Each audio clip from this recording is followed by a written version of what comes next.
Hi everyone, welcome to another life hack. Have you ever been plopped in a breakout room and felt like this? What did they say? What are we going to do? What are we going to do? So today I've been asked to talk about how to give instructions to actually have a really impactful breakout session or interactive piece of a meeting. The three pieces I'm going to touch on are making sure that you have a clear purpose, not just for your breakout piece, but actually for the overall meeting or workshop that you are running. And design your activities or breakouts or exercises to really support that purpose. I'm going to speak mostly actually about considering the context and the audience, and then touch also on actually giving clear instructions. We're going to start from the back end.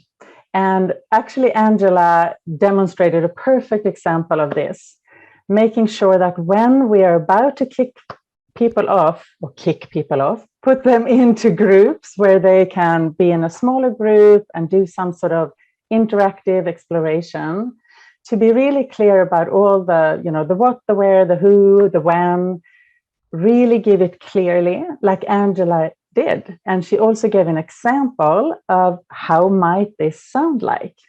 She alerted us to be the first thing to do, assign a timer, this is the timing, and you'll be alerted when it's about time to come back. So this is really the kind of clarity that we want to give, and really keeping in mind who our audience is and how will it feel for them to be actually put in these rooms? Will they know what they need to do? And then repeat at the end of those instructions, repeat the key steps. So again, people get distracted and think of other things, and it's like, oh, what did you say? What was the prompt? So say once again, so this is the prompt, you have this much time each, and go start with this prompt and go and have fun in your breakout. Backtracking, going back a couple of steps, the precursor is to know your purpose. For what do you want your participants in the meeting, in the training session, to come away with from the whole session? And then how can you actually build up your breakouts and activities to really support that outcome? This could be a life hack in itself. So I'm going to just assume now that you are clear about your purpose. And we're going to spend most of the time now on what I think of as considering the context and the audience. All right, so let's do, I always come up with different little formats of when I think through, how do I do this? And this happens to look like a Swedish flag, which is by accident, but kind of perfect. But the 2x2s are, on one axis, you have the familiarity or unfamiliarity. And this can be, are the people familiar with each other? Like, is this a group that they know each other really well? Is this a place where we're used to meeting? So like a year ago, we suddenly moved from in-person to Zoom. That was an unfamiliar way for us to meet.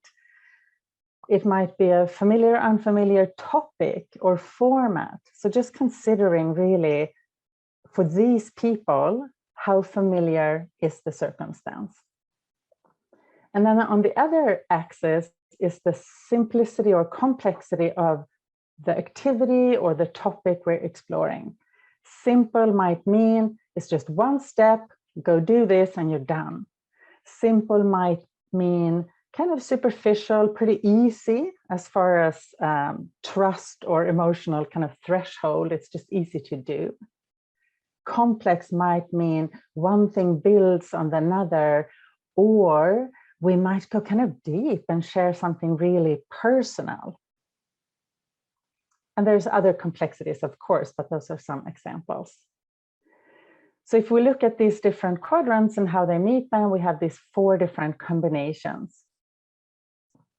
Looking at the bottom left corner, if it's very, very familiar and super simple, I think that's kind of boring, actually. So this might be an example here might be you're in a networking meeting and here we go again. Everyone is going to give their 30-second elevator speech and we go through the motions. To me, at least, that is not very exciting. So we want to get out of this quadrant, in my opinion, and make something unfamiliar or add some complexity to make it more interesting. I'm going to talk more about that in a moment. And the opposite end of the spectrum is when we're in very unfamiliar territory and we're doing something really complex. People are probably going to be like, whoa, that's a lot, or what am I supposed to do? That's like, I'm not ready to sort of share in that way, for example. Then if we want to move from this kind of board up to a more unfamiliar, make something unfamiliar about this. And a good example, again, is Angela's and our Creating Connections. We always have a different twist. So we make it like, wow, today you're going to talk about this. Like, Creating Connections. You've done this before. A lot of you know each other. A lot of this is familiar.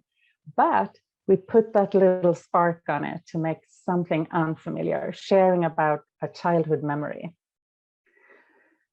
If we want to go in the other direction here, so maybe from the familiar and simple and add some complexity to it, we might add something a little bit challenging, maybe going a layer deeper, or actually, Angela did this again today. She's added, tell a little story, and then have this question, like share more, ask each other to actually go a little bit deeper, add some complexity.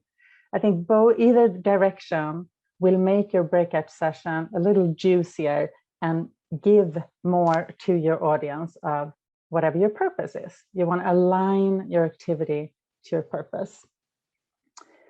You might want to, let's say you ended up here in the, whoa, this is just too much, everything is unfamiliar, and you want to simplify. One way you could do that is, actually we had, let's say you have a group of people who don't know each other. They feel very unfamiliar in the room. You might simplify by saying, like early on in the meeting, have everyone's voice, come into the room, hear their name, something that creates some familiarity amongst the members. So when you go into the breakout, they already have some sense of who is in the room. There's some increased familiarity, actually, but also you're breaking it down to one simple step, and then you can build on it over your session to just kind of lower the hurdle and reduce the complexity.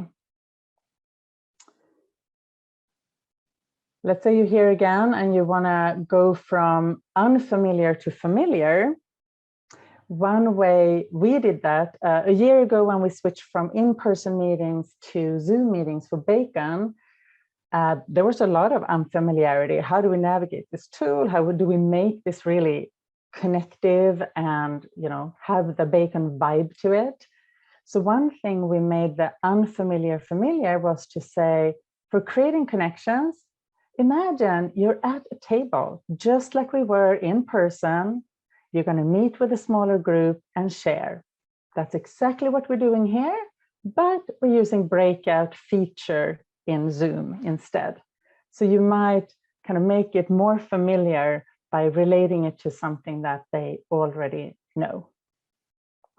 Okay, so if you imagine yourself as a participant in one of these breakout sessions, and if you've been guided this way, building familiarity, reducing complexity, I think it's less likely that you have to end up in this kind of shock situation.